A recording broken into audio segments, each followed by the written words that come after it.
India is witnessing new cases of COVID-19.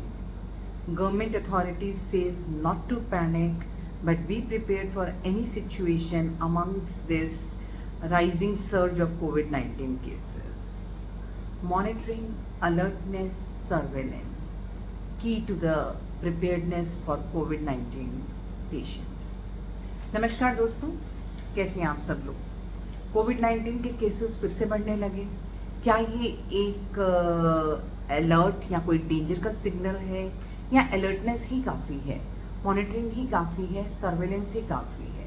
तो जी हाँ, ये कोई डेंजर का सिग्नल नहीं है, कोई पैनिक बटन दबाने की ज़रूरत बिल्कुल भी नहीं है, क्योंकि ऐसा कोई पैनिक वाली सिचुएशन नहीं है।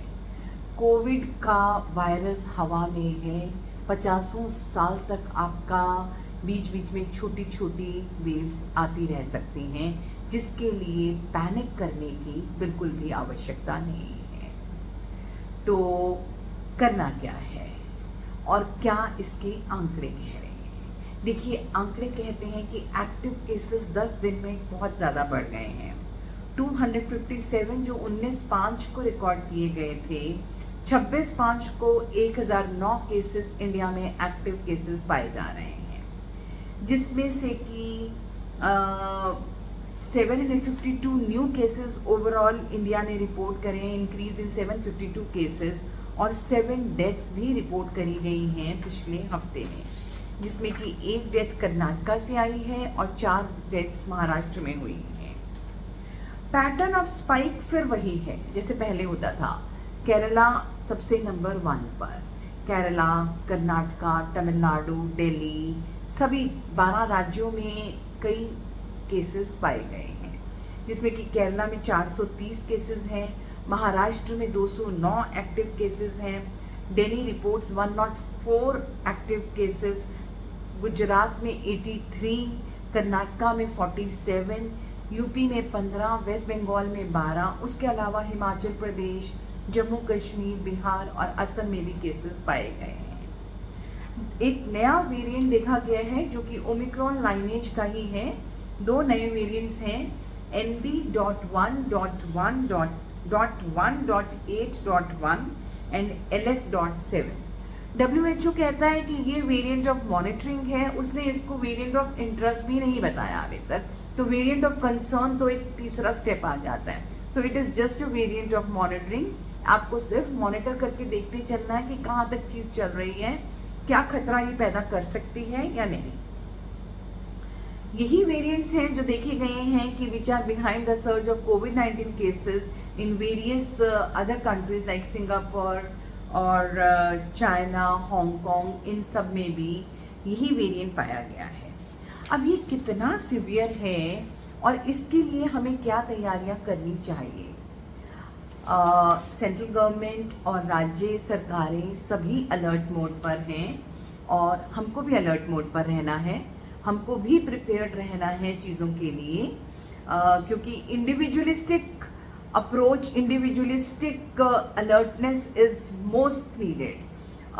तो अगर आपके घर में कोई इम्यूनो कॉम्प्रोमाइज्ड व्यक्ति हैं, छोटे बच्चे हैं, बड़े बुजुर्ग हैं, या ऐसे व्यक्ति हैं जिनको कि कोमॉर्बिडिटीज़ हैं, जैसे कि ब्लड प्रेशर ज़्यादा रहता है, या शुगर के मरीज़ हैं, या हार्ट के मरीज़ हैं, या किडनी के वो मरीज़ हैं जिनको कि डायलिसिस की ज़रूरत पड़ती है, तो ऐसे लोगों का खासकर ख्याल रखना बहुत ज़्यादा ज़रूरी है।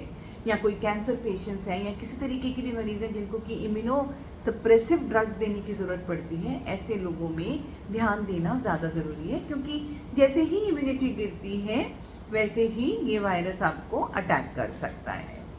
तो थोड़ा सा ध्यान देना ज़रूरी है, लेकिन पैनिक करना बिल्कुल भी ज़रूरी नहीं है, क्योंकि मैक्सिमम केसेस जितने भी पाए गए हैं अभी तक वो बिल्कुल माइल्ड केसेस देखे गए हैं, जिनमें कि अगर देखा जाए कि सिर्फ अगर कहूँ कि पर से कोविड के कारण वो एडमिट हुए, ऐसा नहीं है।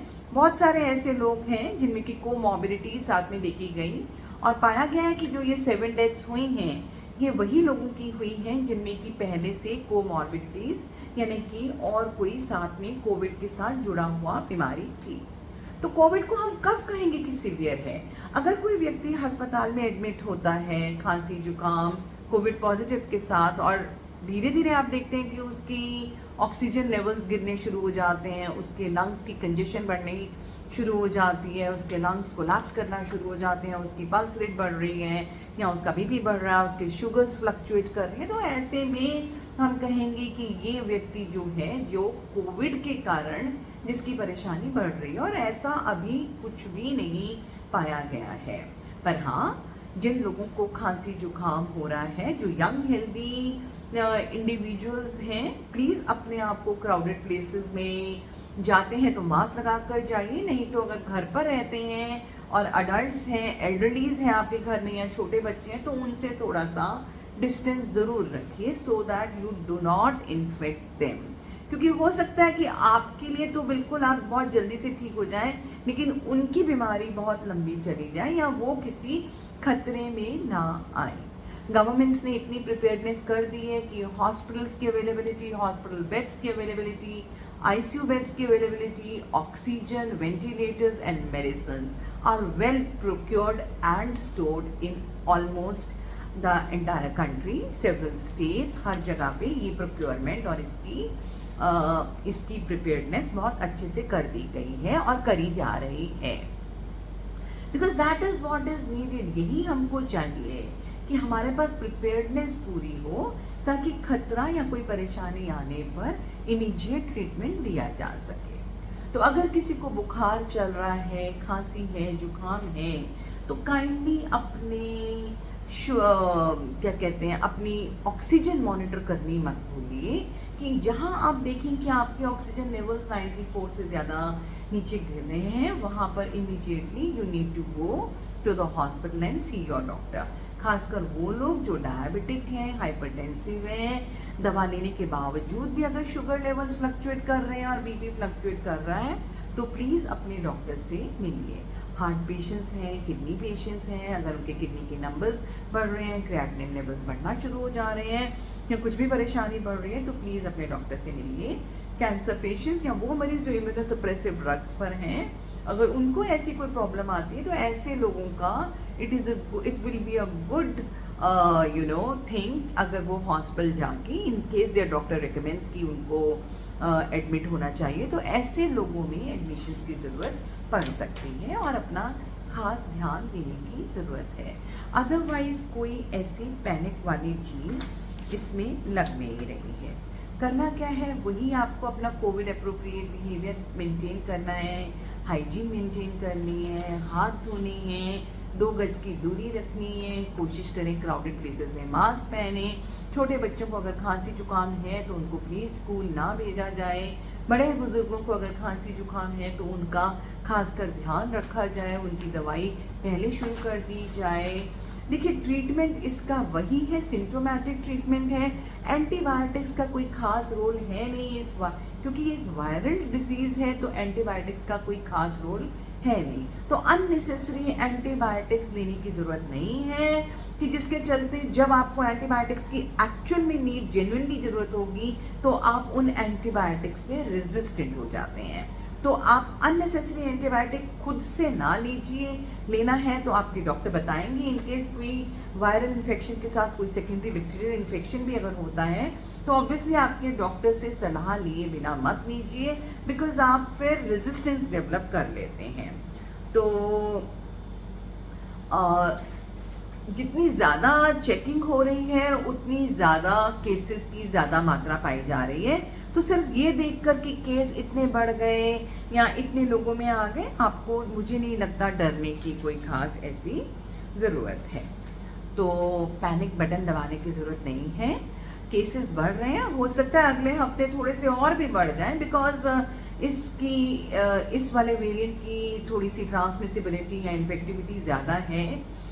लेकिन केसेस अभी तक सारे माइल्ड हैं। The best part is that, तो थोड़ी ट्रांसमिसिबिलिटी ज़्यादा हो सकता है, थोड़ा एक इम्यून एस्केप मैकेनिज्म हो सकता है कि जो पहले की इम्यूनिटी है ये उसको तोड़कर आपको इन्फेक्ट कर रहा है, बट नथिंग टू पैनिक। अभी तक ऐसा कोई सिनेरियो नहीं दिख रहा कि जिसमें कि आपको पैनिक करने की ज़रूरत है।